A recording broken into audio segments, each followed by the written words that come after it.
Friends, puri జగన్నాథుడి రథయాత్ర అంటే అది నిజంగా చెప్పాలి అంటే కొన్ని రోజుల పాటు మనందరికీ కూడా ఒక పండుగ లాంటి వాతావరణం.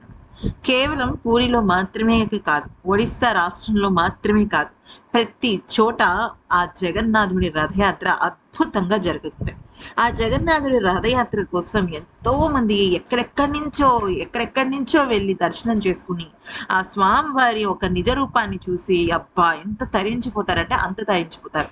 నిజంగా శ్రీకృష్ణ పరమాత్ముడు ఈ రకంగా వస్తున్నాడా అని మనకు అనిపిస్తుంది. అయితే కరెక్ట్‌గా నాగపూర్‌లో కూడా, అంటే సాధారణంగా మన తెలంగాణలో గాని, ఆంధ్రాలో కానీ ఎక్కడైతే ఇస్కాన్‌కి సంబంధించినవి ఉన్నాయో అక్కడ సాధారణంగా ఇటువంటి రథయాత్రలు జరుగుతూనే ఉంటాయి. అయితే నాగపూర్‌లో ఒక వింత సంఘటన చోటు జరిగింది. అయితే ఎక్కడైనా సరే పూరి జగన్నాథుడి రథయాత్ర అంటే అసలు కోకొల్లలుగా జనాలు ఉంటారు. ముందు నుంచి చక్కగా ఆటపాటలతో, అలాగే చక్కగా నృత్యాలతో చాలా అద్భుతంగా ఆ ఒక్క రథయాత్రను జరిపిస్తారు. అయితే ఏం జరిగింది అనేది కనుక చూస్తే, ఒక ముస్లిం వ్యక్తి, అంటే అసలు రథయాత్ర జరుగుతోంది, వేలల్లో జనాలున్నారు. అందరూ కూడా కిక్కిరిసిపోతున్నారనమాట. అయితే ఒక ముస్లిం వ్యక్తి పళ్ళు పట్టుకుని నించున్నాడు. పళ్ళంటే దాదాపుగా ఒక 7, 8 రకాల పళ్ళనమాట.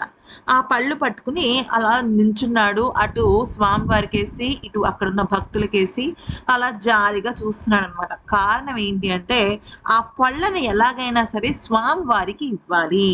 అది ఆయన కోరిక. అయితే ఏం జరిగింది? సరే దాదాపుగా ఏమైందంటే, దాదాపు అతను ఒక 45 నిమిషాల నుంచి అక్కడే వెయిట్ చేస్తున్నాడు. అంతా బానే నడుస్తోంది అనుకునే టైంకి కరెక్ట్‌గా రథయాత్ర వచ్చే సమయానికి ఆయన పూల ఆయన పట్టుకున్నారు కదా! పూలు చల్లుతున్నారు. పండ్లు పట్టుకున్నాడు కదా ఆయన. పండ్లని అక్కడ ఉన్న ప్రధాన అర్చకులుంటారు. అంటే మామూలుగా రథయాత్ర చేసేటప్పుడు స్వామివారికి పూలేసేవాళ్ళు అర్చకులుంటారు కదా! అంటే పూజారి, పండితులుంటారు కదా! వాళ్ళు ఉంటే వాళ్ళకి ఇలాగా ఈయన పట్టుకున్న పండ్ల బుట్టను చూపిస్తున్నాడనమాట.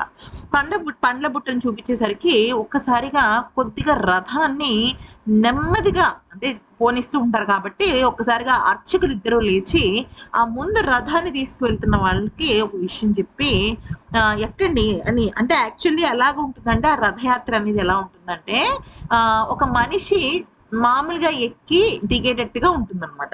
అలా ఉంటుంది. తర్వాత వాళ్ళు మామూలుగా ఆ రథయాత్ర వెళ్తున్నప్పుడే మనుషులు ఎక్కొచ్చు, దిగొచ్చు, అలా ఉంటుందన్నమాట.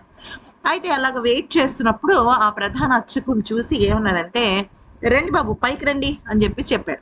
అయితే ఆయన తెచ్చిన పళ్ళు, కొన్ని రకాల డ్రై ఫ్రూట్స్, వాటన్నిటిని కూడా స్వామివారికిచ్చి, స్వామివారికి నువ్వు ఇచ్చినట్టుగా ప్రపంచానికి తెలియాలని చెప్పి ఆయన మెడలో మాల వేసి, ఆఖరికి ఆయనకి చక్కని ఆ పూరి జగన్నాథుడి యొక్క భక్తిని చూసి మురిసిపోయి ఆశీర్వదించారు.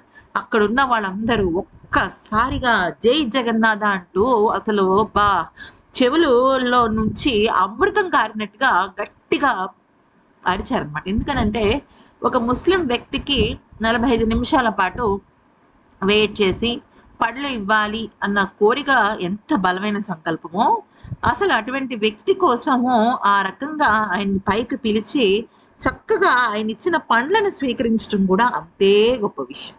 సో ఇక్కడ భక్తికి, నిజమైన సంకల్పానికి మతం అనేది అడ్డు రాలేదు. కేవలం మానవత్వం మాత్రమే, దైవత్వం మాత్రమే కనిపించింది.